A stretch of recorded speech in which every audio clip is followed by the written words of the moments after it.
So hey guys, aku Rizky Pratama and welcome to Seaman Talk, dimana kita bakal ngebahas semua tentang seaman atau khususnya kru kapal pesiar. Thank you, by the way, ini video kedua dari Seaman Talk, dan kalian juga bisa cek video pertamanya yang which is keluar minggu lalu. Kalian bisa cek di sini, nanti akan aku keluarin.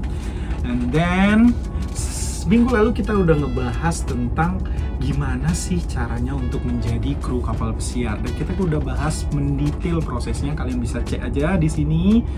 Dan sekarang kita akan ngebahas agensi kapal pesiar. Apa sih itu agensi kapal pesiar?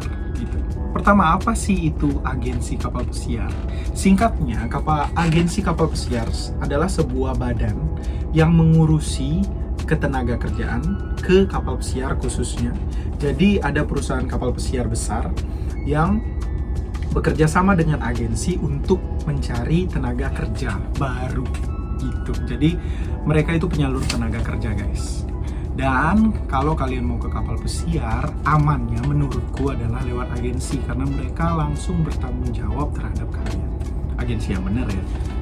Jadi, peran agensi dalam perjalanan atau journey kalian untuk menjadi kru kapal pesiar itu sangat penting banget dan riskan banget. Makanya kalian harus memilih agensi yang tertop, terbest, dan terpercaya tentunya. Kemudian apa saja agensi yang ada di sekitar kita? Contohnya, for my experience, ada PT Ratu Oceania Raya Bali yang bekerja sama denganku untuk sampai aku di sini.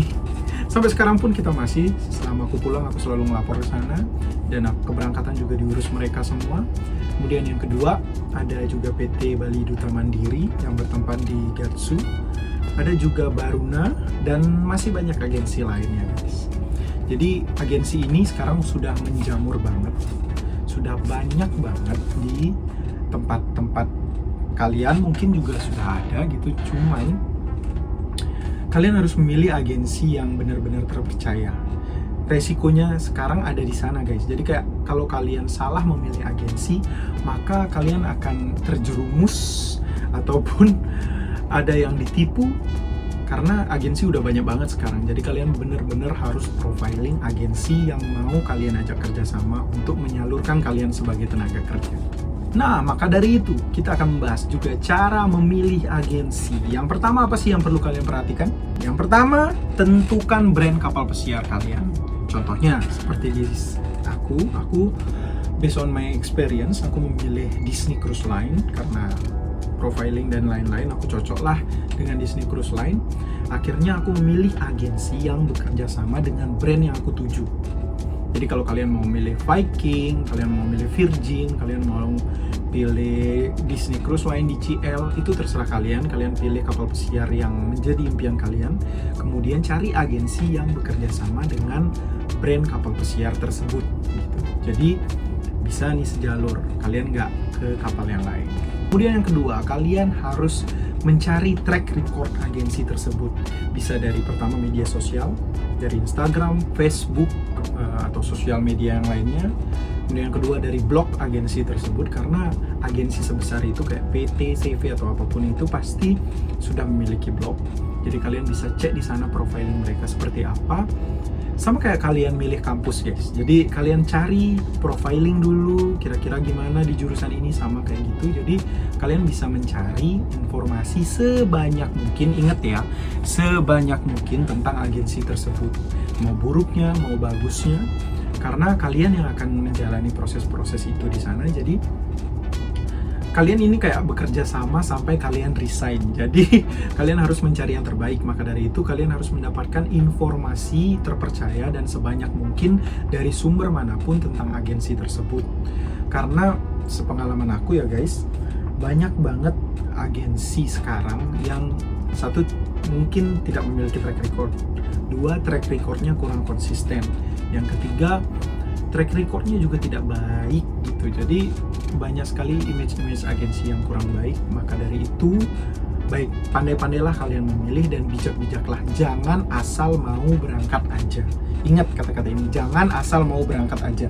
Karena kalau kalian mau cepet-cepet berangkat aja tapi ujung-ujungnya kalian disalahgunakan, kalian ditipu, kalian rugi waktu, kalian rugi uang, dan bahkan yang paling buruk mungkin kalian terjebak di human trafficking. juga orang yang pengen keluar negeri cepet-cepet, mereka gas, akhirnya ditipu duit.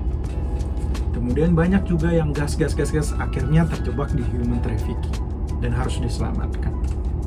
Jadi pandai-pandailah cari banget profiling dari agensi, track record agensi tersebut. Oke? Kemudian selanjutnya pastikan prosedur agensi itu udah sesuai. Jadi yang pertama harus ada pre-interview, kemudian ada yang namanya Marlin test. Marlin test, ingat, jangan sampai free Marlin test, nggak ada Marlin test. Nah, Marlin test ini bukan dari agensi guys, tapi dari luar. Jadi kalian wajib Marlin test. Kemudian yang ketiga yaitu final interview sama user. Oke? Jadi ingat, 3 itu adalah hal yang paling penting banget. Kalau misalnya agensi yang tidak menyediakan itu, aku bisa bilang kayak kalian harus berhati-hati sama agensi itu. Lebih dicari lagi profilingnya. Aku nggak bilang agensi yang seperti itu tidak bagus atau tidak menyalurkan tenaga kerja, tapi ada kemungkinan ada permainan di belakangnya. Jadi kalian harus memastikan prosedurnya sudah sesuai. Oke? Jangan mau asal berangkat aja. Jangan ngat kalau bahasa Balinya. And then di prosedur ini juga kalian harus pastikan bagaimana proses pembuatannya, dan yang paling penting adalah biayanya. Ketika kalian ke agensi, kalian bisa nanya estimasi biayanya berapa. Ini pengalamanku ya guys. Pengalamanku pertama, aku tentu saja datang ke beberapa agensi untuk mencari perbandingan. Seperti itu sama ibuku. Dan di agensi pertama, bayangkan aku dapat estimasi biaya menghabiskan sampai berangkat itu 60 sampai 70 juta. 60 sampai 70 juta, guys. Kemudian aku ke PT Ratu. Di PT Ratu, aku nanya estimasi biayanya berapa gitu. Aku kira hampir-hampir sama, karena banyak juga orang di sekitarku yang cerita, menghabiskan 50, 60, seperti itu. Jadi mungkin 60-70 juta itu normal untuk ke kapal pesiar. Tapi aku kaget bener-bener ketika aku nyampe PT Ratu, karena di sana aku tanya estimasi mungkin sekitar 15 sampai 20 juta. Dan benar, ketika aku menjalani prosesnya, bahkan itu sampai sini visa dirembes lagi dan medical dirembes lagi. Jadi kurang dari 15 juta aku ngabisin uang untuk aku sampai di Disney Cruise Line. Dan gajiku 1 bulan 2 digit. Bukan sombong, tapi ya begitulah.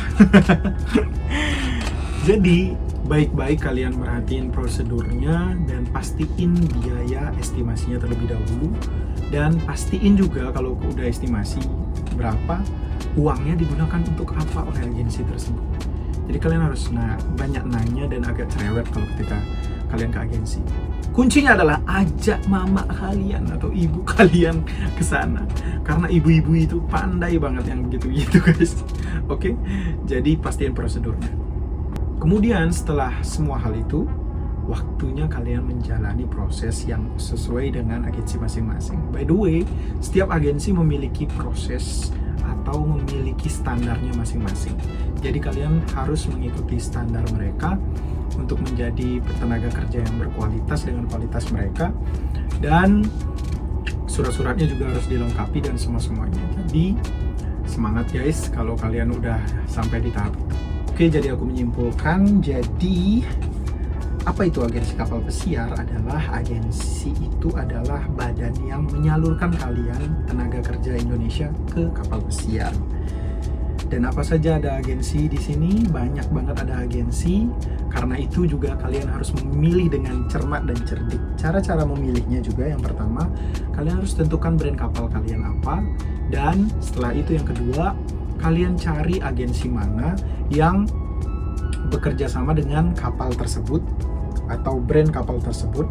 Kemudian yang ketiga, kalian cari track record agensi itu sebanyak mungkin, bisa dari Facebook, YouTube, bisa dari IG ataupun semua sosial media, dan bahkan blog mereka juga kalian harus cari profilingnya.